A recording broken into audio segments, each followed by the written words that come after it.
حارس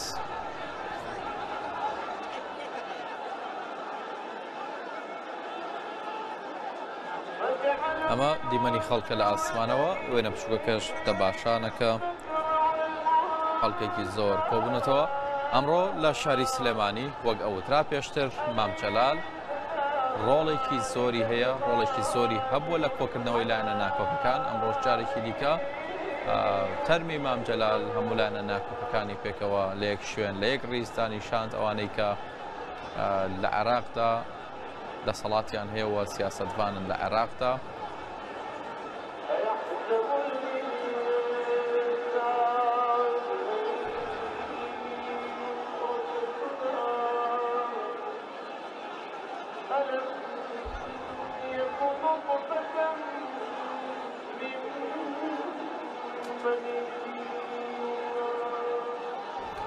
ڕۆژانێکی گەورەی جەماوەری خەڵکی شاری سلێمانی دیمەنەکانی ساڵی 79مان بیردەهێنێتەوە کاتێکە مەلا مستەفای بارزانی کۆچی دوایی کرد لە شاری شنۆ بە خاک سپێردرا هەموو لایەنەکان لەو کاتەشدا پێکەوە بەم شێوەیە خۆشفرۆشان کوردی هەر چوار پارچەی کوردستان کۆبووبوونەوە ئەمڕۆژ لە شاری سلێمانی جارێکی دیکە هەمان هەست هەیە و لە هەموو شارەکانی دیکەش خەڵکی کوردستان ماڵاوایی لە پێشمەرگەیەکی دێرین لە سەرکردەیەکی دیار لە سەرکردێکی گەورەی کوردەکەن کە ئەویش مام جەلال تاڵەبانیە کە لە بەرلین لە ئەڵمانیا کۆچی دوایی کرد و ئەمڕۆژ گەێنرایەوە شاری سلێمانی لە نێو ئاپۆڕای خەڵکدا لە نێو گەرم و گوڕی و هەروەها پێشوازی گەرمی خەڵک نیگەرانی و ماتەمی خەڵکدا لە شاری سلێمانی تەرمەکەی بە خاگە سپێردرێت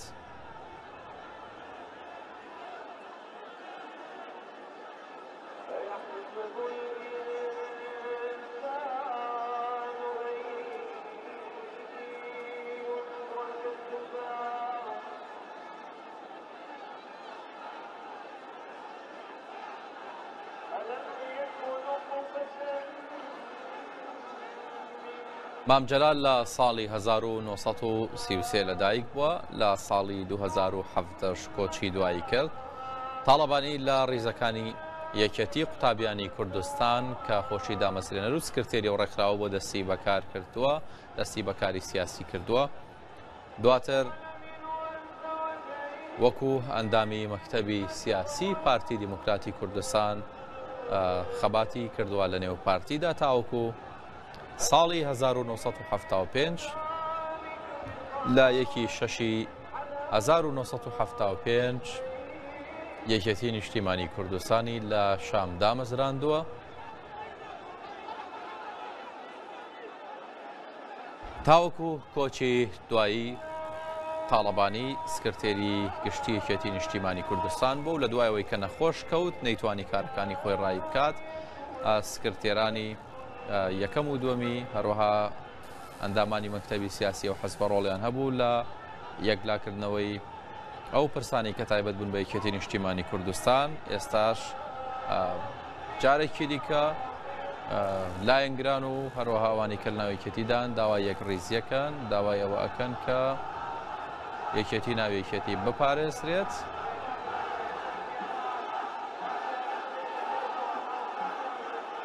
دەرگاکە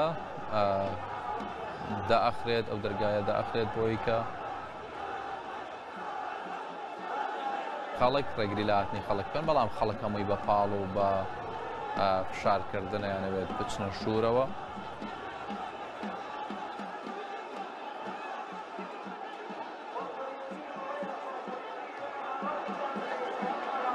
شارێکی زۆر هەیە هەرچەندە بە بڵندگۆ داوا لە خەڵکەکەن هاوکاری بکرێت بەڵام ڕێگەی هاتوچێ ئۆتۆمبیلەکە نەماوە هیچ ڕێگەیەک نییە بۆی کە بجوڵێت ئەمە بەردەم مزگەوتی گەورەی شاری سلێمانیە ئۆتۆمبیلەکە گەیشتە مزگەوتی گەورە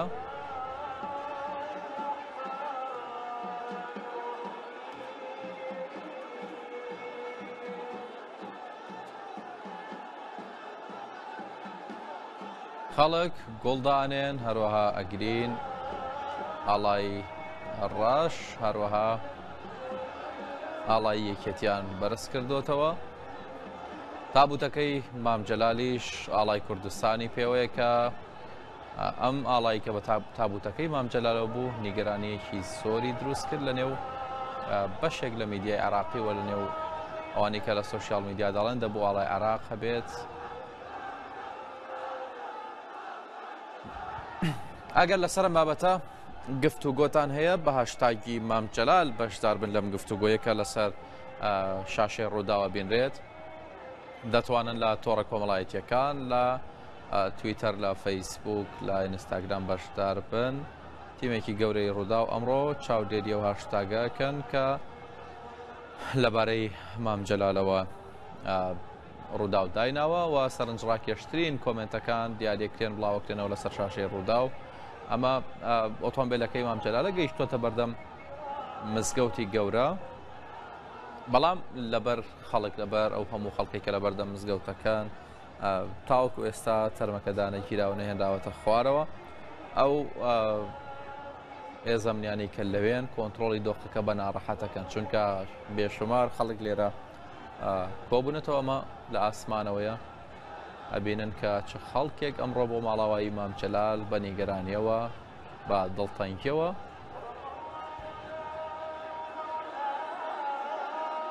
لە سلێمانین.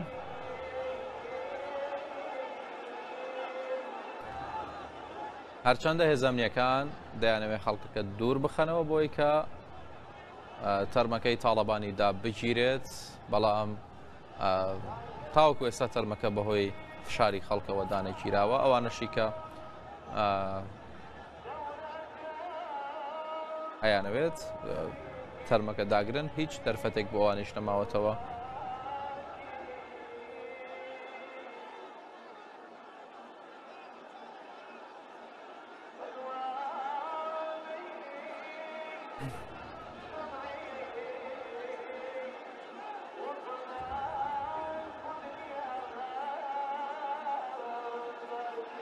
شاری سلێمانی ئەمڕۆ خەڵکێکی زۆر و ژمارەیەکی زۆر سیاسەتوانی کوردستان و دەرەوە عێراق تێیدا کۆبوونەتەوە بۆ ماڵاواییکردن لە مام جەلال تاڵەبانی.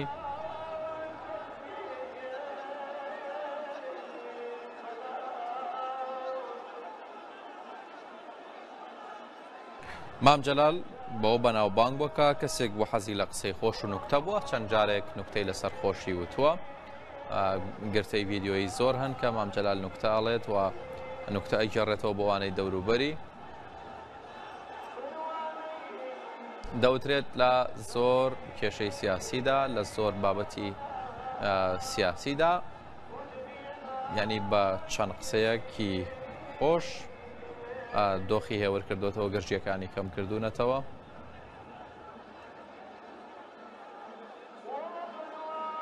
ئەمەش ناو مزگەوتی گەورەیە کە تاوەکو ئێستا ڕێگە نەدراوە، یاخود لەبەر قەرەباڵغی و لەبەر فشاری خەڵک ناتوانراوە کە تەرمەکەی مام جەلال ببرێتە نێو مزگەوتی گەورە. تیمەکان دەستگا ئەمنیەکان هەوڵی کۆنتترۆلی خەڵکە دەن، بەڵام خەڵک هەموو دەوری ئۆتۆمبیلەکەی ئۆتۆمبیلی گواستنەوەی تەرمی مام جەلالیان داوە.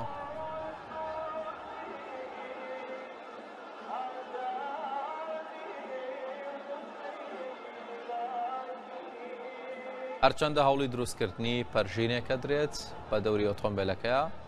پەرژینێک لە هێزانامنیەکان بۆی کە خەڵک کەمێک دوور بخەنەوە چەند مەترێک تاوەکو بتوانن تەرمەکە ببەنە ژوورەوە. چەند مامۆستایەکی ئاینی هەروەها کەسایەتی لە ژوورەوەن لە نێو مزگەوتی گەورە ئامادەن بۆی کە نوێژ بکەن لەسەر تەرمی تاڵەبانی.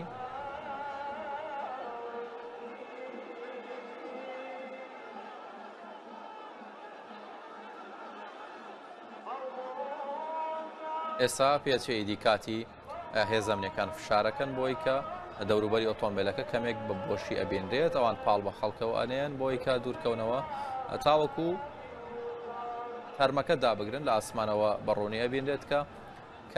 کەمێک وا خەریکە دەوری ئۆتۆمبیلەکە چۆڵەکرێت و داوا لە خەڵکەکرێت هاوکار بن، یارمەتی دەربن، ڕۆڵیان هەبێت لە ئاسانکاریە.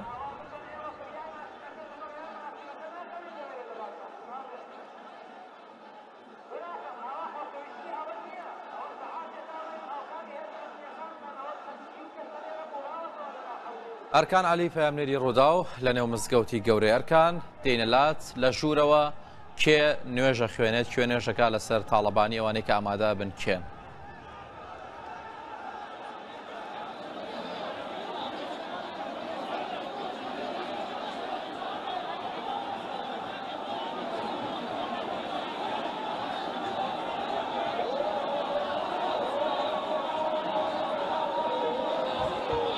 ئەرکان پێم وایە لەبەر قەرەباڵغی گوێ لە دەنگی من نییە ئەگەر پێم بڵێ کێ نوێژەکات لە ژوورەوە کێنەوانی کە نوێژ لەسەر تەرمی تاڵەبانیەکەن. من جۆم لێوە نییە بەڵام ئێمە گوێمان لێتە قسە بکەرکان ئەوە گەشتنی تەرمی مام جەلالە بۆ مزگەوتی گەورەی سلێمانی پاڵەپۆستۆ و پاڵپاڵانێکی زۆر هەیە يعني ليرو باش ليرو باش بله ئەرکان کێ لە ژوورەوەیە کێ نوێژەکات لەسەر تەرمی مام جەلال ئەگەر لە من تێگەیت یان جۆر لێمە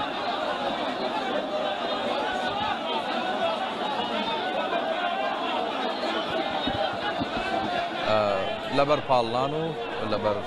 دەنگی بەرزی خەڵک ئەرکان بە ئاسانی گوێی لە ئێمە نییە کێشە لە مۆبایلەکەت نییە ئەرکان کێشە لەو دەنگە بڵندانەیە یاخود ئەو هاوارانەیە کە لە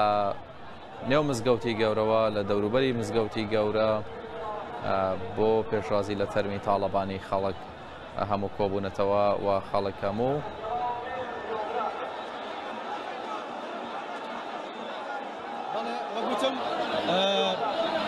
تەرمی مام جەلال گەشتە بەردەم دەرگای مزگەوتی گەورەی سلێمانی بڕیارە لێرە دوایین نوێژی جەنازەی لەسەر بکەن ئەوەی کە لە وێنەکان دەیبینن پاڵەپەستۆکی زۆرە خەڵک دەیەوێت ناو مزگەوتەکە با بڵێن لەگەڵ تەرمی مام جەلالە پێشوازی بکە یان ماتەمی خۆی پیشاندا بەڵام هێزانیەکان شتێنی ئەمنیان دروست کرۆ بۆ ئەوەی کات کەمتری خەڵک بێتە ژوورەوە بەڵام دیارە کە پیان کۆنتترۆل ناکرێت دەرگای هەردوو دەرگای سەرەکی مزگەوتی گەورە هەرچەند هێزانەکان زۆر هەوڵیاندا کە نەکرێتەوە بەڵام پێشگەشتنی تەرمی مام جەلال دەرگاکە کرایەوە